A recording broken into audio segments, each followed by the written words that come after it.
Hi, and welcome to the Caterpillar Cross Stitch YouTube channel. My name's Fort from Son of a Stitch, and this week I'm going to attempt to demystify the mystery stitch along.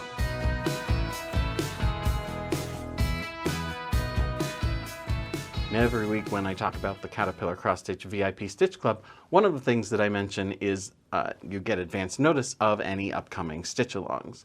Sometimes people ask me, what is a stitch-along and why would I want to do it? So I'm going to talk about some of the things that could mean and some great ways to set you up for success for any that you might join. So first, what is a stitch-along? And really, it just means a project that a bunch of people are doing together. Sometimes people will buy a big pattern together or a book of patterns together, and then they'll work through it sort of at a set of pace. They'll help keep each other accountable and encourage each other and share ideas and that kind of stuff. But most of the time when we say stitch along, we mean a mystery stitch along. A mystery stitch along where parts of it are revealed throughout the course of the project.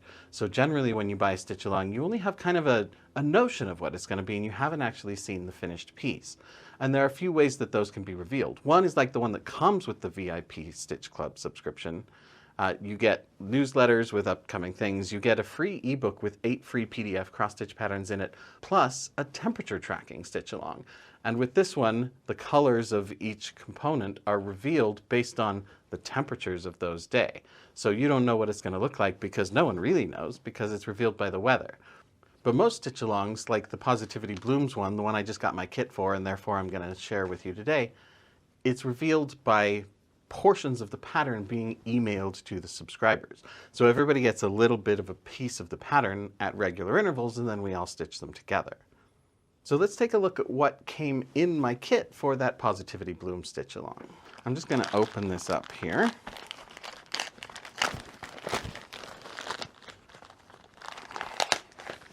And take a look. So this is what the kit looks like, and no, your eyes aren't broken, it's blurred out there. So we kind of see roughly what it's like, and they give us sort of a theme description here. And then we look on the back, it will tell us what's included in the kit. So my kit's got instructions, it's got DMC stranded cotton, it's got Zweigart fabric, so those are quality materials, a DMC branded needle, and then a thread holder. Now I also opted to get a needle minder, so we'll see that in here as well. So let's take a look.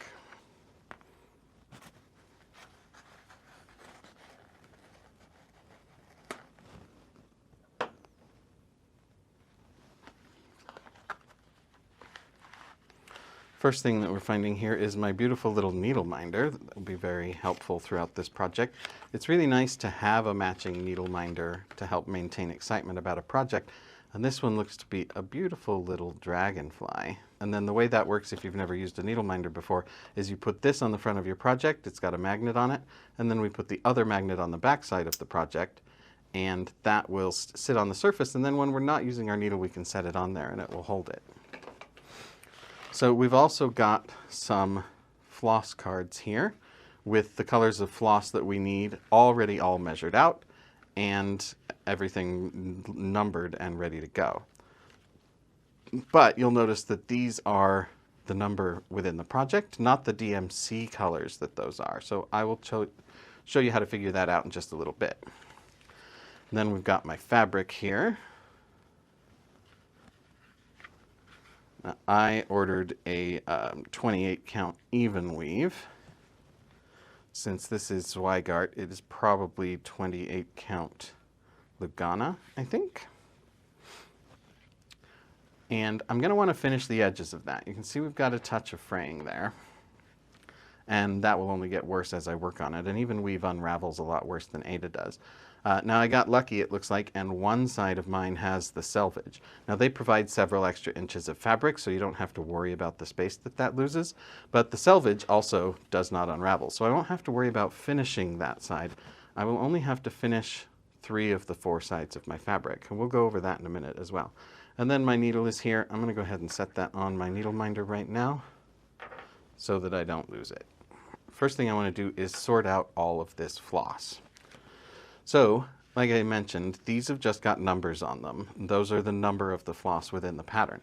Now, as soon as I ordered this kit, I got an email with a download for the welcome letter. And the welcome letter, I've printed it out here so that we can take a look, tells me when each pattern release is expected. It tells me what colors are going to be included, and it tells me what symbols is going to be used for those colors. It also tells me what size the project is going to wind up when it's finished.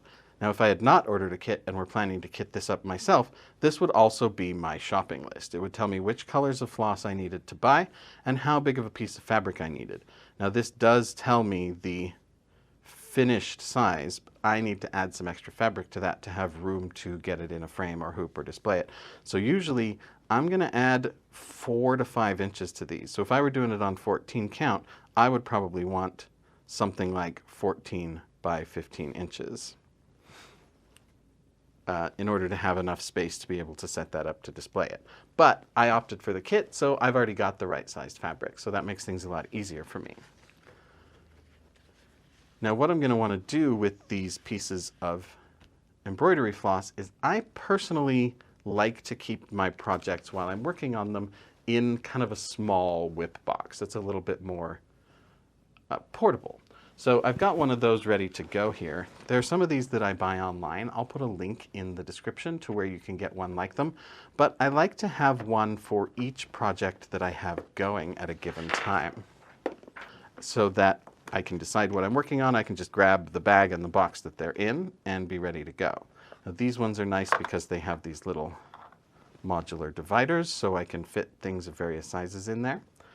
And what I'm going to do is I'm going to put this floss onto bobbins. Now the first thing I got to do when starting a new whip box though is personalize it. I'm always looking for a new place to put some of my stickers or decals, so I'm just going to go ahead and take one of my vinyl cross-stitched skull decals, stick that on that box right there so that it's personalized and mine and ready to go. And I'm going to grab my floss bobbins, and I'm going to put a handful of those in here.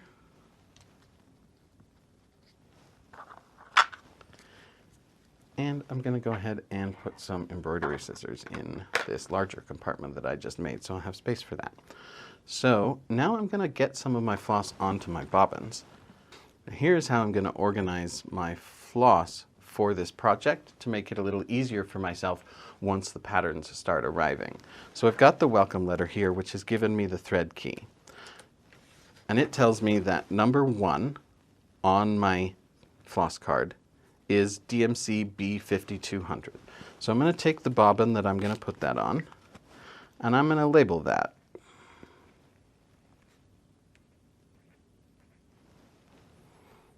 And then I'm going to wind that color off of the floss drop onto my bobbins. Now a lot of people choose to just leave them on there, and they also have these little drop holes here so that the piece that you cut off that you're working with, you can just slip it through there and like hitch it onto itself so it'll stay onto that card. Now the main reason I'm doing this is because I want it to be a little bit more compact and portable.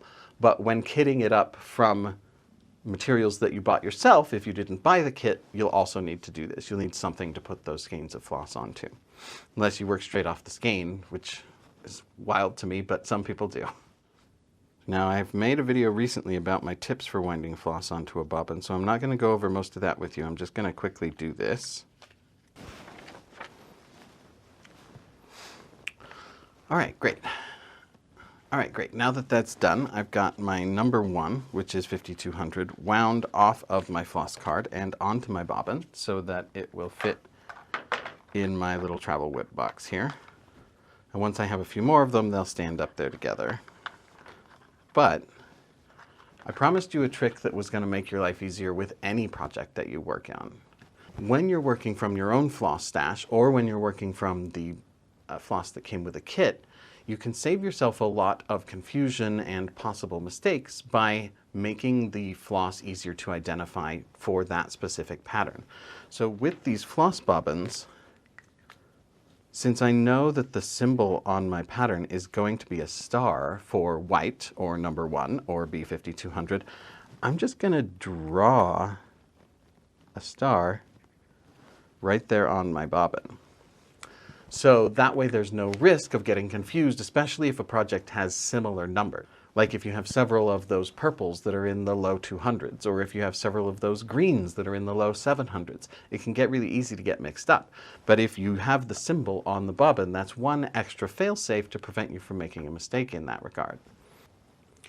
Now there are a few different ways that you can finish the edge of your fabric to keep it from unraveling while you're working on it. You can use your sewing machine and a zigzag stitch on it to go back and forth to gather that up. If you are lucky enough to have a serger, serging the edge is amazing. That's the best way to keep it. People will use fray check, which is a product I talk about a lot, or will use tape, though personally I don't like and don't recommend that method.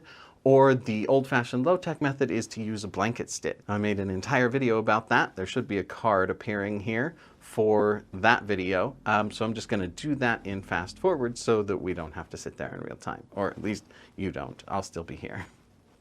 While I'm working on that, I want to recommend that you join the Caterpillar Cross Stitch Facebook group and follow the Caterpillar Cross Stitch Instagram. Community and togetherness are one of the great things about doing a stitch along, and it's really nice to be in an online space where everybody else is working on the same project as you at the same time. You can share ideas, you can track updates, you can talk about the patterns, you can suggest customizations and alterations that people do, because a lot of people do like to make their own changes to those stitch-alongs in order to make them their own. So that's a really big advantage of being in those communities. So I would definitely recommend that you check both of those spaces out, because they're really wonderful and supportive communities with literally hundreds of thousands of years of cumulative experience in cross-stitching. So there we go. I've got my fabric all finished with a very fast and sloppy blanket stitch running around the edges there. And that will just be enough to keep the fabric from fraying, which is all I'm really trying to do. Sometimes I like to take the extra time to make it look a little more even and cute, but today I didn't really feel like doing that, and it's not super important. It's just going to hold, and eventually I'm going to either trim it off or remove it in order to display the piece anyway, so it just needs to be strong. It doesn't need to be cute. And it's also worth noting that I used some floss from my stash for this instead of using something from the kit. The kit usually only has a small amount of surplus compared to what you're going to need for the stitches that it requires. So if you use something from the kit, you might wind up falling short in the floss allowance. So use something from your stash. This is a really great place and time to use some cheap no-name floss that you got either at a yard sale or from a relative or from a misguided gift giver. And it's a really great place to use that floss, to make use of it instead of it just sitting idle in your stash. So now that I've got my whip box all prepped, I've got my embroidery floss loaded onto bobbins, labeled with their colors and with the symbols that's going to be used in the pattern, and I've got my fabric edged and ready to go. Now all I need to do is wait for that first pattern from the mystery stitch along to come out, and then I'll be ready to get started. So that's how I like to prep a stitch along, whether it's from a kit or whether I'm kitting it up myself. What about you? Are there things that you like to do when you're waiting for a stitch along or for a new pattern to come out to prepare yourself, both physically and mentally, emotionally, get yourself excited? Leave it in the comments. I'd love to discuss the way other people handle these kinds of things. Other than that, I do want to thank you so much for watching. Please don't forget to like this video, subscribe to the channel, and leave me a comment down below if you like what I'm doing. It really, really helps me out if you do that, and I would appreciate it very much. Other than that, this is Ford for Caterpillar Cross Stitch. I will see you next time.